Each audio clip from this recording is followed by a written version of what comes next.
এই সূরা মুহাম্মদ আল্লাহ বলেছেন তিনটা আমল করলে তোমাদের আমল ধ্বংস হয়ে যাবে। কয়টা কাজ?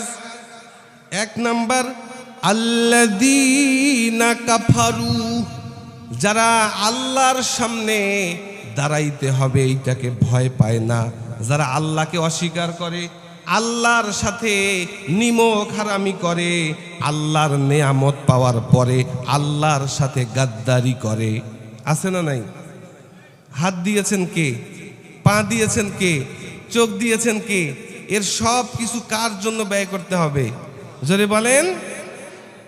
আল্লাহ বললেন আল্লাযীনা কাফারু, যারা কুফরি করে, যারা অস্বীকার করে, যারা আমি আল্লাহর নেয়ামত পাওয়ার পরে নেয়ামতের কৃতজ্ঞতা আদায় করে না। দুই নাম্বার, ওয়াসাদ্দু আন সাবিলিল্লাহ, মানুষকে আল্লাহর রাস্তায় চলতে বাধা দেয়। আছে না নাই? মানুষকে কোরআনের মাহফিল করতে দেয় না, মানুষকে কোরআনের দার্স করতে দেয় না, বিভিন্ন মসজিদে কোরআনের তালিম দেওয়ার সময় বাধা দেওয়ার ঘটনা আছে না নাই বলেন? ওই মহিলারা যখন বিভিন্ন জায়গায় কোরআনের দাওয়াত দিতে যাচ্ছে, বিভিন্ন সময় দার্স দিতে যাচ্ছে, কিছু কুলাঙ্গার এদেরকে বাধা দিচ্ছে। আছে না নাই? কথা বলেন। আল্লাহ বলেন আল্লাযীনা কাফারু, যারা আমি আল্লাহর সাথে গাদ্দারি করবে, আমি আল্লাহর সাথে নিমক হারামি করবে, আমি আল্লাহর নেয়ামত ভোগ করার পরে কৃতজ্ঞতা প্রকাশ করবে না। ওয়াসাদ্দু আন সাবিলিল্লাহ, এবং মানুষকে আল্লাহর রাস্তায় চলতে, কোরআনের পথে চলতে, কোরআনের কথা বলতে, আল্লাহর জমিনে আল্লাহর দ্বীন প্রতিষ্ঠার জন্য যারা কাজ করে, এই কাজে যারা বাধা দেবে, আল্লাহ বলেন আদাল্লা আমালাহুম, আমি আল্লাহ তাদের জীবনের সমস্ত আমলগুলোকে বরবাদ করে দেব। কথা বুঝেন নাই? কথা বুঝছেন? নাউজুবিল্লাহ। তো আসতে কেন? সুন্দর টুপি, সুন্দর দাড়ি, 5 ওয়াক্ত নামাজ পড়ে, তাহাজ্জুদের নামাজ পড়ে, কিন্তু যেই ব্যক্তি কোরআনের রাজ প্রতিষ্ঠার আন্দোলন করে, এই কাজে যদি বাধা দেয়, ওই দাড়ি, ওই টুপি, ওই পাঞ্জাবি, ওই তাহাজ্জুদ, ওই দান সদকা কোনো কাজে আসবে না। কথা কার? জোরে বলেন, কথা কার? পবিত্র কোরআনের 47 নম্বর সূরা মুহাম্মাদের 1 নম্বর আয়াত বের করে দেখবেন। আল্লাহ বললেন যারা আমি আল্লাহর নেয়ামত পাওয়ার পরে কৃতজ্ঞতা প্রকাশ করে না, গাদ্দারি করে, নিমক হারামি করে, ওয়াসাদ্দু আন সাবিলিল্লাহ, এবং মানুষকে আল্লাহর রাস্তায় চলতে বাধা দেয়, আদাল্লা আমালাহুম, ওই ব্যক্তি তার জীবনে যত ভালো কাজ করুক কোনো ভালো কাজ তার কাজে আসবে না, সব আমলকে আমি আল্লাহ নষ্ট করে দেব। নাউজুবিল্লাহ। জোরে বলে নাউজুবিল্লাহ। সুতরাং আমরা কি আমাদের আমলকে নষ্ট করতে চাই? জোরে বলেন চাই। আল্লাহ পাক পরবর্তী আয়াতে আমাদের জন্য সুসংবাদ দিচ্ছেন। সুবহানাল্লাহ বলেন, ওয়াল্লাযীনা আমানু ওয়া আমিলুস সলিহাতি ওয়া আমানু বিমা নুজ্জিলা আলা মুহাম্মাদিন ওয়া হুয়াল হাক্কু মির রাব্বিহিম। 3টা কাজ। কয়টা?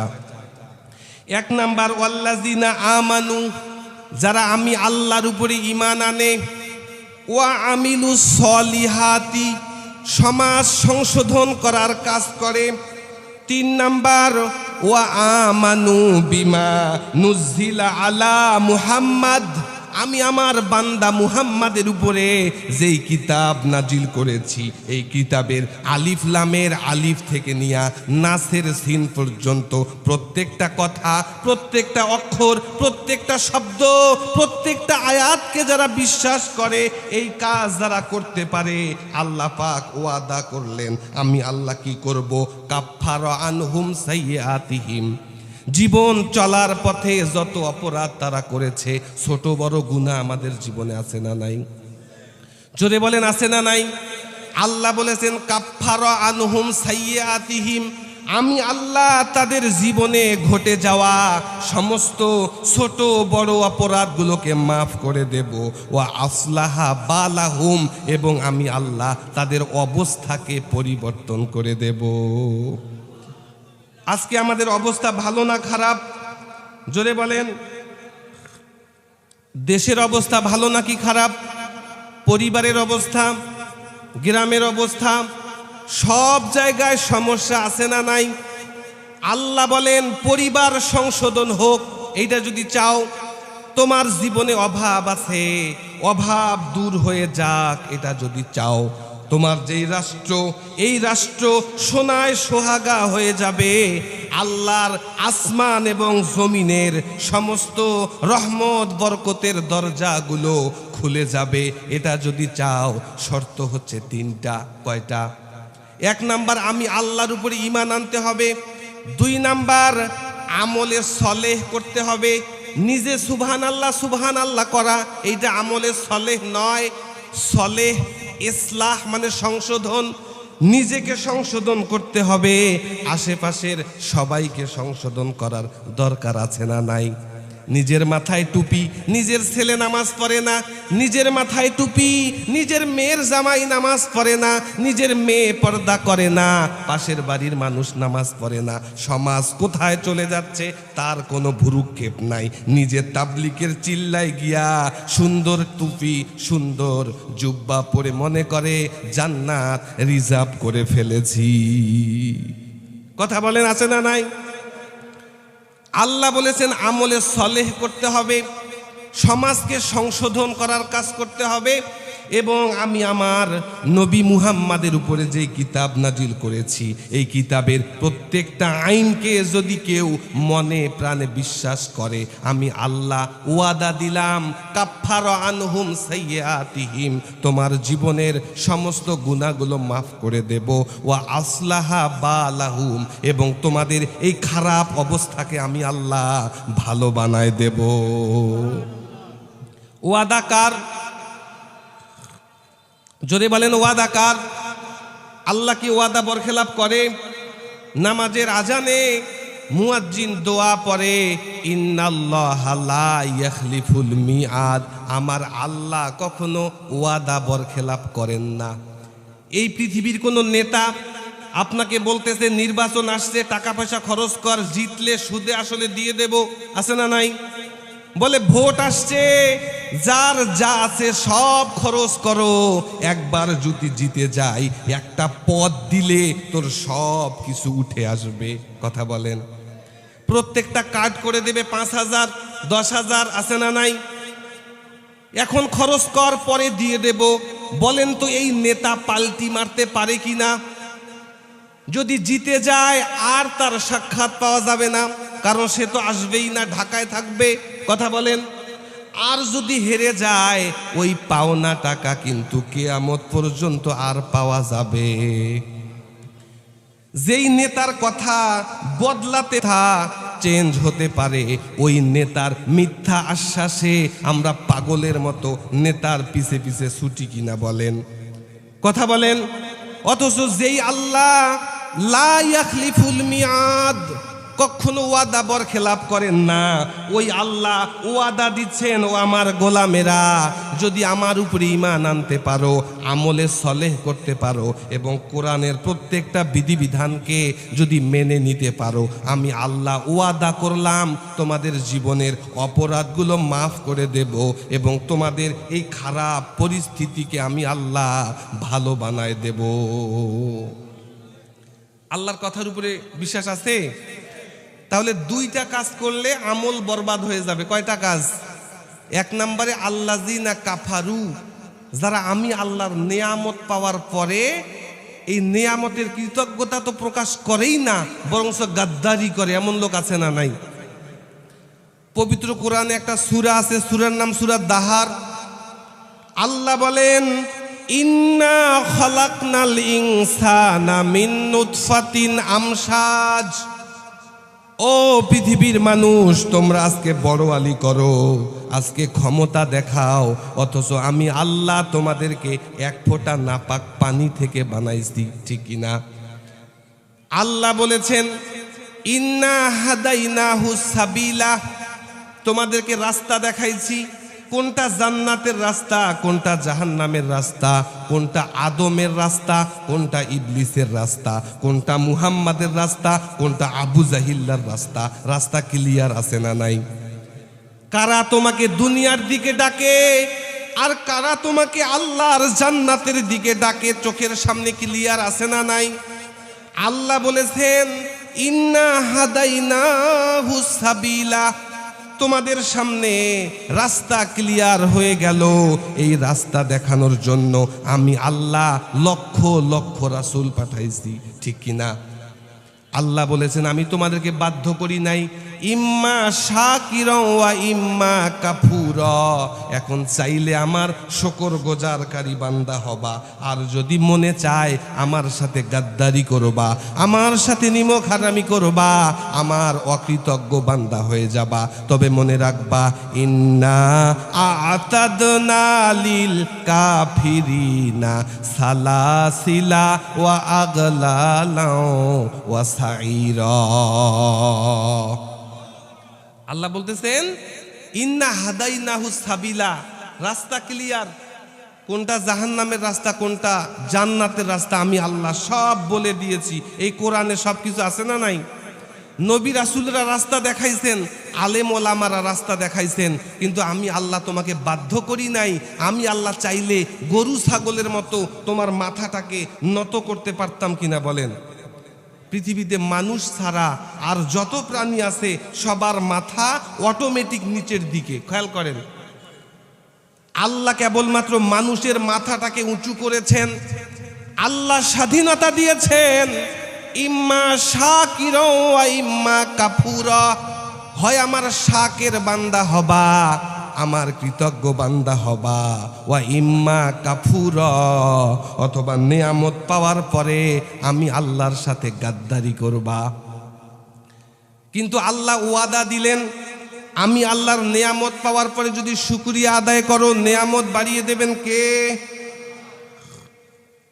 পবিত্র কুরআনের 14 নম্বর সূরা, সূরার নাম সূরা ইব্রাহিম, 4 নম্বর আয়াতে আল্লাহ বলেন লাইন শাকারতুম লাজিদান্নাকুম ওয়া লাইন কাফারতুম ইন্না আযাবি লাশাদীদ। আল্লাহ বলেছেন যদি চাও, যদি আমার শুকরিয়া আদায় করো, লাযীদান্নাকুম, আমি আল্লাহ তোমাদের নেয়ামতটাকে বাড়ায় দেব। সুবহানাল্লাহ। আল্লাহ হাত দিয়েছেন, পা দিয়েছেন, এই যে বডি দিয়েছেন। আল্লাহ বলেন উনজুর ইলা নাফসিকা, নিজের এই বডির দিকে তাকাও। অন্য আয়াতে বলেছেন উনজুর ইলা তাআমিকা, ওই যে খাবারটা খাচ্ছ ওই খাবারের দিকে তাকাও। এই বডি নিয়ে গবেষণা করো, ওই খাবার নিয়ে গবেষণা করো। এগুলা গবেষণা করলেই আমি আল্লাহকে চিনতে পারবা। আল্লাহ হাত দিয়েছেন 5টা আঙ্গুল, যদি ফাঁক ফাঁক না করে একসাথে জাম করে দিতেন আর কিছু ধরতে পারতাম। আল্লাহ কণ্ঠ দিয়েছেন, পৃথিবীর সবার কণ্ঠ যদি এক হতো, আমি ওয়াজ করার জন্য আসছি, আমার বাসায় আরেকজন গিয়া ডাক দিত কিনা বলেন? আল্লাহ কান দিলেন, পৃথিবীর যে মানুষ কথা বলে আওয়াজ শুনলে বোঝা যায় এটা আমার বাপের কণ্ঠ, এটা আমার মায়ের কণ্ঠ, বোঝা যায় কিনা? কথা বলেন।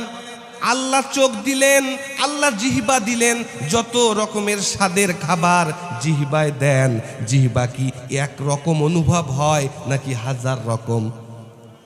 এইটা গবেষণা করে বলা করে শেষ করে যাবে না। আল্লাহ বলেছেন উনজুর ইলা নাফসিকা, এই বডির দিকে তাকাও। উনজুর ইলা তাআমিকা, খাদ্যের দিকে তাকাও।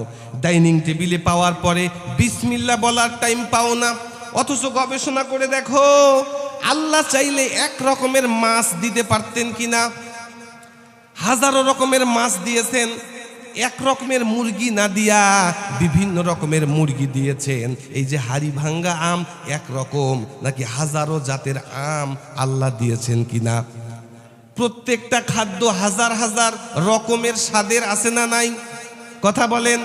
এই যে চাউলের ভাত খান, 50 টাকা কেজিও আছে, আবার 200 টাকা কেজিও আছে না নাই? কথা বলেন। আল্লাহ বলেন আমার বান্দারা এক রকমের খাদ্য খাইতে খাইতে যাতে করে বিরক্ত না হয়ে যায়, এজন্য আমি আল্লাহ আমার বান্দার খাদ্যগুলোকে বিভিন্ন রকম করে দিয়েছি। অথচ এই খাদ্য খাওয়ার পরে আল্লাহ তো বলেন না টাকা দাও, অক্সিজেনের বিল দাও, কিডনির বিল দাও। আল্লাহ কি চান?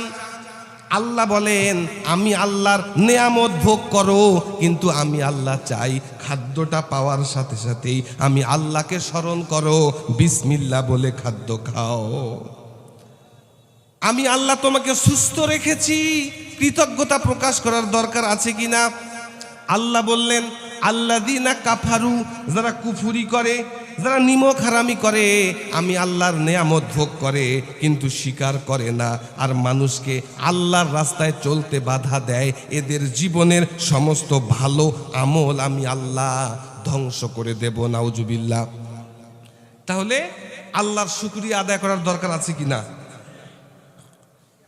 আল্লাহ বলেছেন শুকরিয়া আদায় করলে বাড়িয়ে দেবেন কে? এই যে আল্লাহ হাত দিল, পা দিল, শুকরিয়া আদায় করার মানে হচ্ছে আল্লাহ যেই অঙ্গ প্রত্যঙ্গগুলো দান করেছেন সব কিছু কার রাস্তায় ব্যয় করতে হবে। চোখ আছে, কোরআন দেখে না, আছে না নাই? কান আছে, পৃথিবীর সব শোনে, এই যে কোরআনের আওয়াজ তাদের কানে যায় না, আছে না নাই? আল্লাহ পাক রব্বুল আলামিন বলেন ওয়ালাকাদ যারানা লিজাহান্নামা কাসীরাম মিনাল জিন্নি ওয়াল ইনস। আল্লাহু আকবার। আল্লাহ বলেন অধিকাংশ মানুষ এবং জিন জাহান্নামে যাবে। কারণ কি? আল্লাহ বলেন লাহুম কুলুবুল লা ইয়াফকাহুনা বিহা, তাদের কলব ছিল কিন্তু তারা আমি আল্লাহকে চেনে নাই। ওয়ালাহুম আয়ুনুল্লা ইউবসিরুনা বিহা, দুইটা চোখ দিয়েছিলাম, পৃথিবীর সব দেখেছে কিন্তু কোরআনটাকে তারা দেখে নাই, আছে না নাই? ওয়ালাহুম আযানুল্লা ইয়াসমাউনা বিহা, তাদের দুইটা কান ছিল, সব কিছু তারা শুনেছে কিন্তু কোরআন তাদের কান দিয়া ঢোকে নাই, আছে না নাই? কথা বুঝছেন? কথা বোঝা গেছে? আল্লাহ বলেছেন আমি অধিকাংশ মানুষ এবং জিন, কোন আওয়াজ হবে না, কি আসে আসুক। কথা বোঝা গেছে? আল্লাহ বলছেন অধিকাংশ মানুষ এবং জিন জাহান্নামে যাবে। অপরাধ তিনটা। কয়টা? তাদের কলব ছিল কিন্তু প্রতিদিন মসজিদে আজান হয়েছে, অন্তরে ঢোকে নাই। প্রতিদিন মসজিদে অ্যালার্ম হয়েছে অমুক মারা গেছে, এরকম অ্যালার্ম হয় কি না? চোখের সামনে মানুষ মারা যায়, জানাজায় যাই, নিজের হাতে দাফন দেই, অথচ পরে রক্তের নামাজ কাজা করি, আছে না নাই? জানাজায় দাঁড়াই, মাটি দেওয়ার সময় পাই না, চলে যাই আড্ডায়, চলে যাই নেতার পিছনে, চলে যাই পৃথিবীর অন্যান্য কাজের পিছনে, অথচ পরের আহ্বানটা, পরের অ্যালার্মটা আমার নামে হইতে পারে কিনা? কথা বলেন। আল্লাহ বলতেছেন যে আমি আল্লাহ তোমাদেরকে স্বাধীনতা দান করলাম, ইম্মা শাকিরা ওয়া ইম্মা কাফুরা, হয় আমার শুকরগুজার বান্দা হবা অথবা আমার সাথে গাদ্দারি করবা। মনে রাখবা এই জীবন শেষ জীবন নয়, আমাদেরকে একদিন মৃত্যুর স্বাদ গ্রহণ করতে হবে কিনা? কথা বলেন। আল্লাহ বলেছেন কুল ইন্নাল মাউতাল্লাযী তাফিরুনা মিনহু ফাইন্নাহু মুলাকিকুম। ও নবী আপনি বলেন যেই মৃত্যু থেকে তোমরা পালিয়ে বাঁচতে চাও ওই মৃত্যু তোমাদের সামনে সাক্ষাৎ করবে, ঠিক কি না? ইন্ডিয়া যাও, ফ্রান্স যাও, এরপরে মালয়েশিয়া যাও, সিঙ্গাপুরে যাও, চিকিৎসা করো, কিন্তু টাইম যখন হয়ে যাবে মৃত্যু সাক্ষাৎ করবে কিনা? আল্লাহ বলেছেন মৃত্যু পিছন থেকে ধরবে না, মৃত্যু তোমার সামনে দেখা করবে। প্রত্যেকটা মানুষের জন্য একটা নির্ধারিত টাইম আছে না নাই? আমার দিকে তাকান, একটা নির্ধারিত টাইম আছে না নাই? আল্লাহ বলেছেন লিকুল্লি উম্মাতিন আজাল, প্রত্যেকটা মানুষের জন্য একটা নির্ধারিত টাইম আছে। ফাইজা জা আজালুহুম, এই টাইমটা যখন চলে আসে 1 সেকেন্ড আগেও কেউ মারা যাবে না, 1 সেকেন্ড পরেও কেউ মারা যাবে না। বলেন সুবহানাল্লাহ। সুতরাং যারা মৃত্যুর ভয়ে ইসলামী আন্দোলন থেকে, ইসলামী আন্দোলনের কর্মী থেকে দূরে থাকে, যারা মনে করে সামনে পুলিশ আছে, গুলি করলে মরার সম্ভাবনা আছে না নাই? যারা মনে করে ঘরে বসে থাকলে আমি নিরাপদ থাকবো, আল্লাহ বলেছেন প্রত্যেকটা মানুষের জন্য মৃত্যুর একটা নির্ধারিত টাইম আছে, আর এই টাইমটা যখন চলে আসবে 1 সেকেন্ড আগেও তোমার মৃত্যু হবে না, 1 সেকেন্ড পরেও তোমার মৃত্যু। আর যারা মনে করতেছেন ঘরে থাকলে মৃত্যু হবে না, আল্লাহ পাক তাদের ব্যাপারে বললেন আইনামা তাকুনু ইউদরিকুমুল মাউতু ওয়ালাউ কুনতুম ফি বুরুজিম মুশাইয়াদা। 10টায় শেষ করবো, এরপরে আপনারা যা ইচ্ছা করবেন। কথা বোঝা গেছে? আল্লাহ বলছেন আইনা মা তাকুনু ইউদরিকুমুল মাউত, মৃত্যু থেকে পালিয়ে বাঁচতে পারবা না। ওয়ালাউ কুনতুম ফি বুরুজিম মুশাইয়াদা, বুরুজ মানে হলো ক্যান্টনমেন্ট, বুরুজ মানে হলো দুর্গ। যদি তোমরা মুশাইয়াদা মানে সুদৃঢ় সীসা ঢালা প্রাচীরের ভিতরেও যদি তোমরা অবস্থান করো, মৃত্যু থেকে পালিয়ে বাঁচতে পারবা? জোরে বলেন পারবা? তাহলে আল্লাহ বলছেন মনে রাখবা এই জীবন শেষ জীবন নয়, আমি আল্লাহর কাছে ধরা খাইতে হবে। আর যারা এই দুনিয়ায় আমার সাথে গাদ্দারি করবে, আমার সাথে নিমক হারামি করবে, আমি আল্লাহর নেয়ামত পাওয়ার পরে শুকরিয়া আদায় করবে না, ইন্না আতাদনা লিল কাফিরিনা, এই কাফিরদের জন্য আমি আল্লাহ রেডি করে রেখেছি আগলালাও সালাসিলা, বলা হচ্ছে ডান্ডা বেড়ি এবং প্রজ্বলিত আগুন আমি আল্লাহ রেডি করে রেখেছি। বলেন নাউজুবিল্লাহ। সম্মানিত হাজরিন, তাহলে কয়টা কাজ করলে আল্লাহ আমল ধ্বংস করবে বলেন তো? 1 নাম্বার, আল্লাহর সাথে গাদ্দারি করা যাবে না। আল্লাহ আমাদেরকে আজকে চাইলেই মেডিকেলে রাখতে পারতেন কিনা? যদি বলেন পারতেন কিনা? সুতরাং আমরা আল্লাহর নেয়ামত পেয়েছি, শুকরিয়া আদায় করতে হবে। আর শুকরিয়া আদায় করার অর্থ হচ্ছে এর প্রত্যেকটা অঙ্গ প্রত্যঙ্গ কার জন্য ব্যয় করতে হবে? আল্লাহ বলেছেন ইন্না সলাতি ওয়া নুসুকি ওয়া মাহইয়া ওয়া মামাতি লিল্লাহি রাব্বিল, ইন্না সলাতি নিশ্চয় আমার নামাজ কার জন্য, ওয়া নুসুকি আমার কুরবানি। এইটা শুধুমাত্র গরু কুরবানি নয়, সময় কুরবানি কার জন্য, টাকা কুরবানি কার জন্য? এই আনত চাইছে, নির্বাচনের টাকা চাইছে, চাই কি না? আমার জীবনের টাকা পয়সা কার জন্য কুরবানি? ওয়া মাহইয়া আমি যে বেঁচে আছি, এই বেঁচে থাকবো কার জন্য? ওয়া মামাতি আমি যে মারা যাব, এটা রোগে শোকে ওই মেডিকেলের বিছানায় মারা যাওয়ার মধ্যে কোনো কল্যাণ নাই। ওয়া মামাতি আমার যে মৃত্যুটাও হবে, ওইটাও লিল্লাহি রাব্বিল আলামিন, কার জন্য? কথা বোঝা গেছে? তাহলে শুধু নামাজ পড়বো আল্লাহর জন্য, অথচ আপনার টাকা পয়সার কুরবানি কোনো চাঁদাবাজদের জন্য, আপনার সময় কুরবানি এই পৃথিবীতে একটা পদ পদবীর জন্য, আপনার বেঁচে থাকা শুধুমাত্র আভিজাত্য লাভের জন্য, আর আপনার মৃত্যুটাও হচ্ছে অ্যাক্সিডেন্ট করে মরার জন্য। এই মৃত্যু আমরা চাই? আমাদের নামাজ, আমাদের কুরবানি, আমাদের বেঁচে থাকা, আমাদের মৃত্যু সব কার জন্য? যদি বলেন কার জন্য? সম্মানিত হাজিরিন, সুতরাং যদি আমরা আমাদের সব কিছু আল্লাহর জন্য ব্যয় করতে পারি, আল্লাহ পাক বলেছেন আল্লাযিনা আমানু, যারা ঈমান আনে। ঈমান আনতে হবে সাহাবীদের মতো। কাদের মতো? সাহাবীরা ঈমান আনতে গিয়া মাইর খাইছে কিনা? কথা বলেন। হযরতে খাব্বাবকে উত্তপ্ত অঙ্গারের উপরে শোয়ায় রাখা হতো। হযরতে খোবায়েবকে শুলিতে ঝুলিয়ে যখন তাকে হত্যা করা হচ্ছে, বলা হচ্ছে খুবায়েব একবার মাত্র আমার কাছে বাঁচতে চাও, বলো যে মুহাম্মাদের দল ত্যাগ করলাম, আমরা তোমাদেরকে ছেড়ে দেব। হযরতে খুবায়েব বলেছে একবার যখন মুহাম্মাদকে নবী মেনেছি, নবীর জন্য জীবন দেব, কোন জালিমের কাছে জীবন ভিক্ষার আবেদন আমরা করতে জানি? ঘটনা আছে না নাই? কোন স্বৈরাচারের কাছে ইসলামী আন্দোলনের কোন সিপাহ চালার তারা জীবন ভিক্ষার আবেদন করে? সুতরাং আল্লাহ বলেছেন আমিনু কামা আমানান নাস। সূরা বাকারা বের করবেন, শুরুর দিকে আছে তোমরা ঈমান আনো তাদের মতো, ওই মানুষগুলো যেভাবে ঈমান এনেছে। আর তারা বলতো আমিনু কামা আমানা সুফাহা, ওই পাগলদের মতো ঈমান আনবো, যারা ঈমান আনতে গিয়া জীবন ত্যাগ করলো, সম্পদ ত্যাগ করলো, বাড়িঘর ত্যাগ করলো, এই বোকাদের মতো ঈমান আনবো। এখনো দেখবেন যারা আল্লাহর জমিনে আল্লাহর দ্বীন প্রতিষ্ঠার জন্য কাজ করে, এদের নামে মামলা হয়, এরা জেলে যায়, এরা পঙ্গু হয়। আর কিছু সুবিধাবাদী হুজুর আছে, এরা আবার বলে যে ঝামেলায় যাওয়া যাবে না, বলে কি না? কথা বলেন, বলে কি না? সুতরাং শুরুতেই বলেছিলাম সুন্নত শুধুমাত্র পাঞ্জাবি টুপি দাড়ি নয়, এটা অবশ্যই খুব গুরুত্বপূর্ণ সুন্নত, কিন্তু কোরআন দিয়া রাষ্ট্র পরিচালনা করা সবচেয়ে বড় সুন্নত, ঠিক কিনা? সর্বশেষ একটা হাদিস বলে শেষ করি।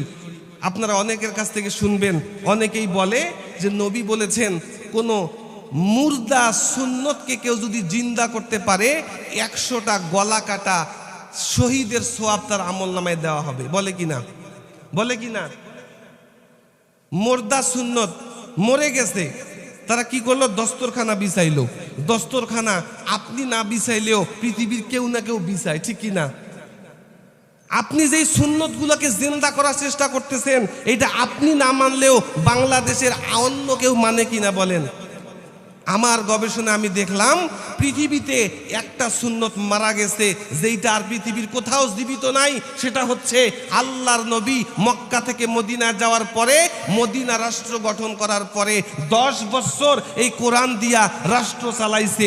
এই সুন্নতটা পৃথিবীর কোনো দেশে চালু নাই, ঠিক কিনা? সুতরাং মরা সুন্নতকে যদি জিন্দা করতে হয়, আল্লাহর জমিনে আল্লাহর দিন প্রতিষ্ঠার এই সুন্নতে আমরা শামিল হতে রাজি আছি কিনা? জোরে বলেন আছি কিনা? সম্মানিত হাজিরিন, পরিশেষে একটা কথা বলি, এইটা মাদ্রাসা, কোরআনের মাদ্রাসা, ঠিক কিনা? যারা কোরআন বাদ দিয়া সমাজ সংস্কার চায়, যারা ডক্টর ইউনূসকে ধরে নিয়ে বসাই দিল, মনে করেছে সংস্কার হবে, বলেন তো সংস্কার হয়েছে?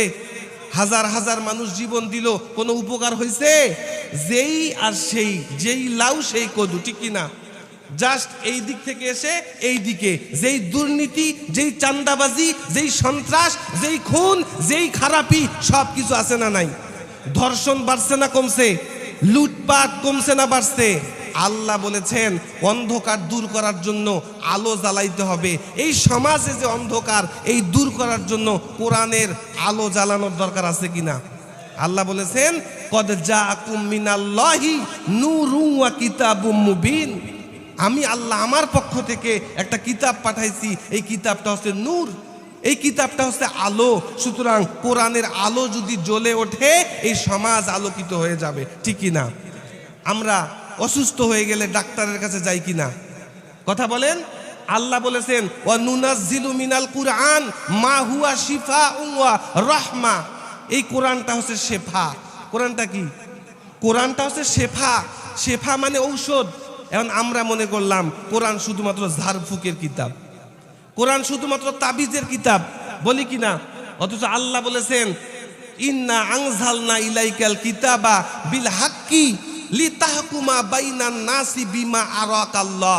ও নবী, এইটাকে শুধুমাত্র ঝাড়ফুঁকের কিতাব বানাই নাই, বরংস এই কিতাব আমি পাঠাইছি লিতাহকুমা বাইনান নাস, যাতে করে আপনি মানুষের মাঝে এই কোরআন দিয়া বিচার করতে পারেন। তার মানে বিচার চলবে কি দিয়া? সংসদ চলবে কি দিয়া?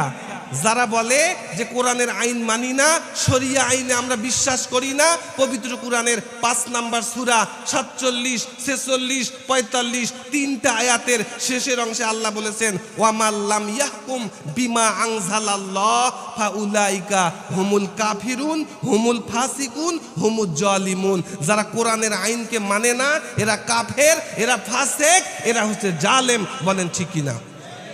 সুতরাং এই কোরআন বাদ দিয়া কেউ যদি সমাজ সংস্কার করতে চায়, এই কোরআন ছাড়া সমাজ কখনো সংস্কার হবে? কার কথা? পবিত্র কোরআন বের করবেন, 20 নাম্বার সূরা, সূরার নাম সূরা তহা, 123 নাম্বার আয়াত। আল্লাহ বলেছেন ওয়ামান আরাদা আন যিকরি ফাইন্না লাহু মাঈশাতান দঙ্কা। ওয়ামান আরাদা আন যিকরি, যারা আমার এই জিকির থেকে, এই কোরআন থেকে মুখ ফিরিয়ে নেয়, যারা মনে করে কোরআন ছাড়া কোনো বাবার, কোনো চাচার, কোনো স্বামীর তন্ত্রমন্ত্র আদর্শ দিয়া সমাজকে আলোকিত করবে, সমাজকে দুর্নীতিমুক্ত করবে, আল্লাহ বলেছেন ওয়ামান আরাদা আন যিকরি, যারা আমার জিকির বাদ দিয়া সমাজ সংস্কারের কাজ করতে চাবে, ফাইন্না লাহু মাঈশাতান দঙ্কা, আমি আল্লাহ তাদের জীবনযাত্রাকে সংকুচিত করে দেব। হাজারো চেষ্টা করলে এই সংকট দূর হবে? শুধু তাই নয়, আল্লাহ বলেছেন ওয়া নাহশুরুহু ইয়াউমাল কিয়ামাতি আমা, কিয়ামতের ময়দানে আমি আল্লাহ এই মানুষগুলোকে অন্ধ করে হাজির করব। ক্বালা রব্বি ওই লোক আল্লাহকে বলবে, আল্লাহ লিমা হাসারতানি আমা, কেন আজকে আমার চোখ নাই, কেন আজকে আমি অন্ধ, ওয়াকাদ কুনতু বাসীরা, দুনিয়ায় তো আমার চোখ ছিল। আল্লাহ বলেছেন, ওয়া কাযালিকা আতাতকা আয়াতুনা ফানাসিতাহা, তোমার কাছে আমার কোরআন ছিল, এই কোরআনকে তোমরা নাসিয়া মানে ভুলেছিলা, কোরআনকে মূল্যায়ন করো নাই, সুতরাং আজকে তোমরা আমি আল্লাহর দরবারে অন্ধ হয়ে হাজির হলা। বলেন নাউজুবিল্লাহ। তো আমরা কি আল্লাহর কাছে চোখ নিয়ে উঠতে চাই নাকি অন্ধ হয়ে? যারা চোখ থাকতো দেখবে না, কান থাকতো শুনবে না, আর কলিজা আছে, বিবেক আছে, এরপরেও ভালো মন্দের পার্থক্য যারা করতে পারবে না, আল্লাহ বলেছেন উলাইকা কাল আনআম বাল হুম আদল, এরা চতুষ্পদ জানোয়ারের চাইতেও খারাপ। বলেন ঠিক কিনা? সুতরাং সত্য মিথ্যার পার্থক্য করার দরকার আছে কিনা? জোরে বলেন আছে কিনা? আল্লাহ পাক আমাদেরকে কোরআন বোঝার, কোরআন মানার তৌফিক দান করেন, সকলে বলে আমিন। তাহলে আমি বলেছিলাম সুন্নতকে ভালোবাসা, আর নবীকে যে ভালোবাসতে পারবে, আল্লাহর নবী বলেছেন ফা মাইয়া ফিল জান্নাহ, আমরা নবীর সাথে জান্নাতে থাকব। এখন নবী তো নাই, আমরা কাদেরকে মানব? কাদেরকে মানব? নবীর হাদিস, আল উলামাউ ওয়ারাসাতুল আম্বিয়া, ওলামায়ে কেরাম হচ্ছে নবীদের ওয়ারিস। সুতরাং ওলামায়ে কেরাম যেই দলে, আমরাও সেই দলে আছি কিনা? জোরে বলেন আছি কিনা? বাংলাদেশ সহ পৃথিবীকে যদি সংস্কার করতে হয়, আগামী দিনে সত্য মিথ্যা, হক বাতিলের মধ্যে পার্থক্য করার যে সময় আসবে, আমরা যদি কোরআন ওয়ালাদের সাথে থাকি, তাহলে কোরআন ওয়ালারা যেহেতু নবীর ওয়ারিস, আমরা নবীর সুপারিশ পেতে পারবো। ঠিক কিনা? তো আমরা কি কোরআন ওয়ালাদের সাথে থাকতে রাজি আছি? কারা কারা রাজি আছি দুহাত তুলে আল্লাহকে দেখাই।